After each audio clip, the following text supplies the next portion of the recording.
Hey there, GCC youth. I hope you're doing well. Just a quick thing to get out of the way first is, if you somehow missed the announcement that we made, we are actually going to be meeting in person beginning this week. And actually, we met tonight if you didn't join us and you're watching this video. And so we wanted to extend the invitation to you if you didn't get that. And if you don't feel comfortable attending just yet, that's okay. We will still have videos available to you each week online. So check out the announcement link in the description below. But before we get started, I wanted to just say a couple of things. As you no doubt observed, our nation is in a considerable amount of upheaval and turmoil right now.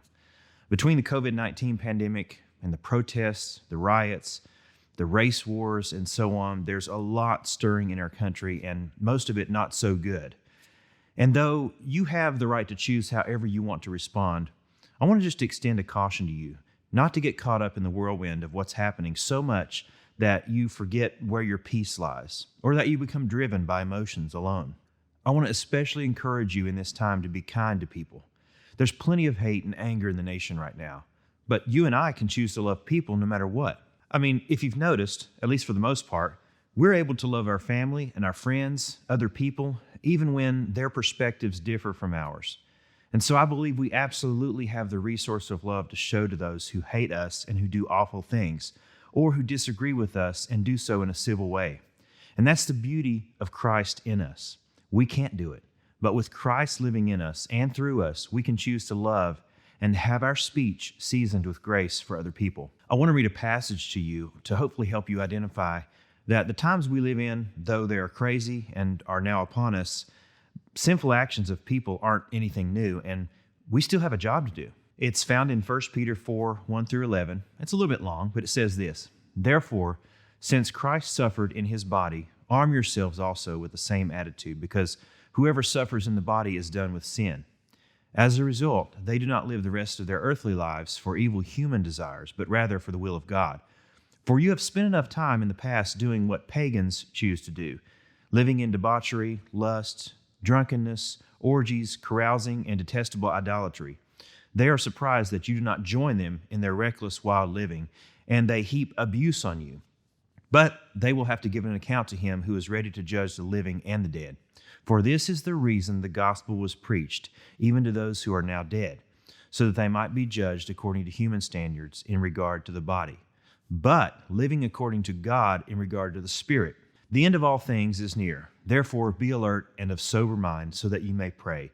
And here's the thing for us: above all, love each other deeply, because love covers over a multitude of sins. Offer hospitality to one another without grumbling. Each of you should use whatever gift you have received to serve others, as faithful stewards of God's grace in various forms. If anyone speaks, they should do so as one who speaks the very words of God. If anyone serves, they should do so with the strength God provides, so that in all things God may be praised through Jesus Christ. Okay, so what is all this saying? Well, we're going to see that people will be people, and I think you know that. What do I mean by that, though? Well, people will be people. They'll be haters of goodness. They'll be violent. They won't think like you do. They will do things that are unexpected and that don't make sense to you. People will cause you to become angry with those actions. And people who agree with those who do bad things may also cause you to become angry. But we can't be people who are driven and tossed by whatever way the wind blows or whatever emotion we feel first. And if that's something you've done, I know I've done it recently even, then it's time to repent. to ask God for forgiveness and make the decision not to be that kind of person. Because as Christians, our job is to show up with words of hope and to speak as the mouthpieces of God, just like that verse said, in times like this. We're the carriers of love, carriers of hope, for the sake of people who carry neither one. And though we may not have all the answers for this world, I believe God will speak through us if we'll allow Him to, for the encounters that we do experience, to the people who come in and out of our lives, and for the sake of the kingdom of God. Okay, with all that being said, this week we're starting a brand new series, appropriately named, What to Do When You Don't Know What to Do. So, when you don't know how to do something, how to fix something, or how something works, what do? Ask a teacher? Ask your parents? Ask your friends? Ask someone you really know and trust? No! You go to the internet and ask some randos. But I'm not talking about creeps here, I hope. No, I mean the people of the internet! You know, those people who make how-to videos. Because chances are, if you're trying to figure out something, someone on the internet has already figured it out for you. Things like, how do I unsend a text? No. How do I do a winged eyeliner? How do I get rid of the zit by Friday night? How do I get out of gym class?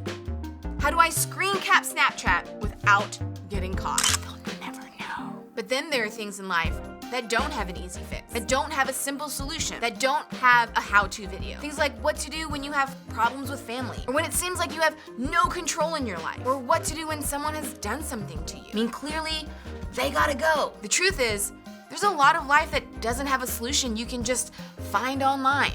So how do you know what to do when you don't know what to do?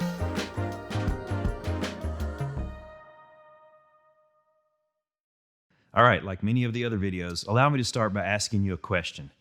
Do you ever feel like you're living in two different worlds? As in, there's your life in the actual world, maybe at school or with your friends or playing sports or something, and then there's your life at home. And although we probably wouldn't admit it, isn't it true that we're all way weirder at home? I mean, not me. I'm not weird at home, but maybe you do this, right? Maybe you're weird at home. No, I totally do this. But we're all just more comfortable at home, right? And I would imagine that we all act in ways at home that we would never act with our friends or at school or in public. And not only are we weirder at home, but most of us are a little, how do you say it? We're a little more difficult at home. Anybody agree? Think about it for a second. You would never leave your nasty gym socks on the stairs at a friend's house, but you probably don't think twice about doing it at your own home. Or you would never talk to your coach the way you talk to your stepmom. You'd never be as mean to a teammate as you are to your little brother. And like me, you probably don't go off nearly as quickly on anybody outside your house as you do in the people in your house. But how is this possible? And more importantly, why is it this way? Why do we act in two completely different ways depending on where we are? Well, there may be a lot of reasons for this, but I think one of the main reasons for me is I think of my home like my world, and everybody else is just kind of living in it. You know what I mean? Maybe we don't say it out loud, but we walk in the door and want to know if dinner is something we like, or we complain about going to our siblings' game because we have other plans. You ever done that? It is our world, and we want it to be our way, but that's not nearly as true anywhere else. Most of us wouldn't go to a friend's house for dinner and be like, ugh, I hate lasagna. Why did you make that? We would never tell a coach we aren't coming to the game because we had other plans already. Even if we do get an attitude with the people at school, it's really never to the level we go to at home. And for some of us, home feels like the only place that's safe to be the realest version of ourselves. The people we live with will hopefully still love us even when we're ridiculous. But at the same time, we all tend to be not just the realest, but the worst version of ourselves then too. No matter what's happening, it's so often that I ask myself this question: how does this affect me? Kind of a selfish question. I mean, think about it. Everything we say or do at home is in response to how that question is answered. How does this affect me? And what I don't think a lot of us realize as we think about our lives at home is how much our response to the question, how does this affect me, changes the whole vibe in our house. As we respond to how things affect us, the people in our house are responding to how we are affecting them. And then we respond to that, and most of us don't realize we're playing a key role in the overall general feeling of our house. Now, is this always true? Well, no, hopefully not. But for some of us, we know we're at least a part of the cycle of tension and attitude where we live. And the question is, what do you do about it? What do you do when things are tough at home, when the mood is off, when you know you're part of the reason things are tense, but you have no idea what to do about it? And listen, You don't need me to tell you that family's hard sometimes. But the good news in all this is that the difficulty you face with your family is not unique to you. And it's been going on for thousands of years, really. In fact, one of the things I love most about the real events in the Bible is how it gives us a real look at real people who lived real lives with real problems. And over the next couple of weeks, we're going to spend some time looking at the life of Joseph. Now, Joseph was one of the most famous people in the first half of history found in the Bible. He's a guy who, just like us, found himself in all kinds of situations where he didn't know what to do. And Joseph's story is wild. It's like the most dramatic Netflix show you've ever seen.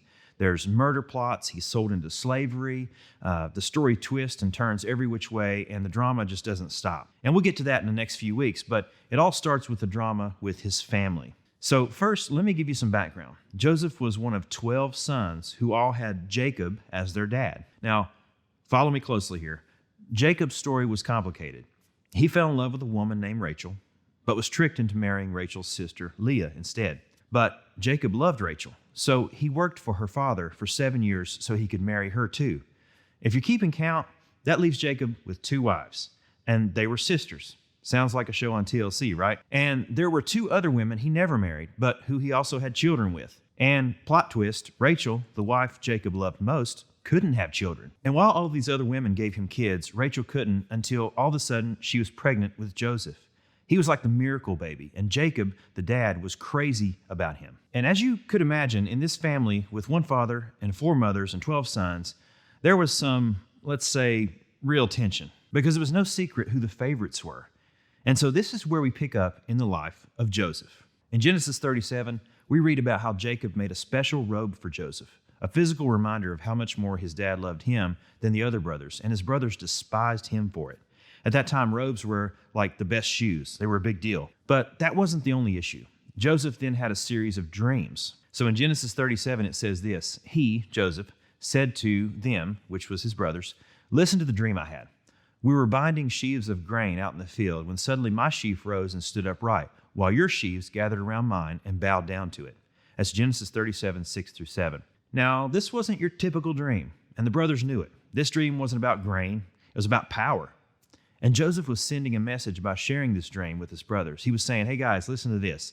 I know that I'm going to be more powerful than you one day. And when that day comes, you will all worship me." Now, for a younger brother to say something like this to his older brothers, it was not going to fly.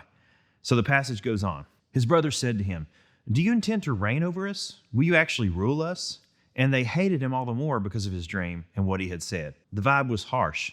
His brothers were totally over his robes and dreams. And then Joseph had another dream involving the sun, the moon, and the stars bowing down to him. And it was pretty much the same message, but this time it included his parents bowing down as well. So he tells his dad Jacob and tells his brothers that one too, and they now hate him even more. Not the best move. So try and imagine the tension in this family. 1 dad, 4 moms, 12 boys, and now the favorite son who goes around telling people he's having visions of everyone bowing down to him. Why would he do that? But Joseph wasn't acting in a way that considered any of that. Joseph was behaving like all of us do in our families sometimes, hyper aware of how we are being treated and not really aware of how it affects anybody else in the family. And Joseph's family was the same way. All that Joseph's brothers could see was how the whole situation affected them, the unfairness and the injustice. Joseph receiving the robe he did as a gift was like being given a brand new car when he turned 16, while all the other brothers had to share mom's ancient minivan. It wasn't right, and they saw it. The truth is, these few verses are about more than some strange dreams and a coat. It's about how tension in the family was never dealt with. The tension was left to grow, and we're still reading this story today for a reason. Why? Well, here's one reason. To show us that family has always been complicated. How many of you have or know someone who has a complicated family? So this story just confirms that this isn't anything new. Another reason for this story is to teach us to pay attention to how our actions and even our situations affect the people we live with. Anything we do has an effect on others, good or bad, right? And then this story also reminds us that tension left unresolved will never just go away. It will always escalate to something bigger. And so we'll look at that next week. But until then, what could everyone in the family have done differently? Or for one, Joseph could have started to see himself as part of the problem, as one person in a larger family and not the center of it. Another thing is the dad could have recognized how his favoritism was impacting everybody else. The brothers could have chilled out a little bit on the grudges and the gossip about Joseph. Or, everybody could have just ignored Joseph's dreams and not allowed their insecurity to control them. But the point is this: Joseph's family drama isn't all that different from our own. Now, whether you're the favorite one The angry one, the firstborn, the lastborn, the quiet one, or the one with the gold medal in door slamming, the truth is the same. There's a role that you play in your family. Pay attention to how your words and your actions contribute to the tone and temperature of your house. Are you improving it, or are you making it more tense? And then decide what you want your role to be from here on out. In other words, pay attention to how you affect your family. And then choose how you'll treat them. If you aren't sure where to begin, take a look at this passage in the letter that Paul wrote to the church in Philippi. In some ways, these people worked a lot like family and were trying to figure out how to live together. So in a letter, Paul writes, "Do nothing out of selfish ambition or vain conceit. Rather, in humility, value others above yourselves, not looking to your own interests, but at each of you to the interests of others. In your relationships with one another, have the same mindset as Christ Jesus, who, being in the very nature of God, did not consider equality with God something to be used to his own advantage. Rather, he made himself nothing by taking the very nature of a servant and being made in human likeness. And being found in appearance as a man, he humbled himself by becoming obedient to death, even death on a cross." And that's Philippians 2:3-8. Paul says, look, Jesus sets an example here. He gave up the privileges that came with being God. He deserved to be treated like God, but didn't require that of people. He chose to serve and have compassion on humans, even when they didn't deserve it. And so Paul's reminding the Philippian church and us to be that kind of person with those around us. So, the million-dollar question, how do we do that when we don't know what to do at our house? Well, we start by paying attention to how we see ourselves. Do we think or act like we're better than the people in our house or in our family? Maybe, but is that accurate? Probably not.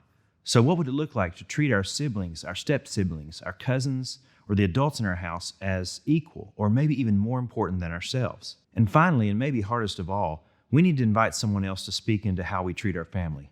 Honestly, it's nearly impossible to see clearly the role that we play in our family, but others around us can see it. And by asking them, they can help us see ourselves and our families with clearer vision. In fact, asking someone older and wiser is one of the best things to do when you don't know what to do. This is why we believe in doing life together. And from time to time, we have small groups in here. We all need people around us and people older than us, like a leader who can know what's really going on in our family and help us figure out what to do with it when we don't know what to do. Just imagine for a second if everyone in your family did this. What if everyone paid attention to how they affect everyone else? What would it do for your relationship with the people who live at your house? What would it do for the general level of tension or peace at your home? What if it started with you? It could.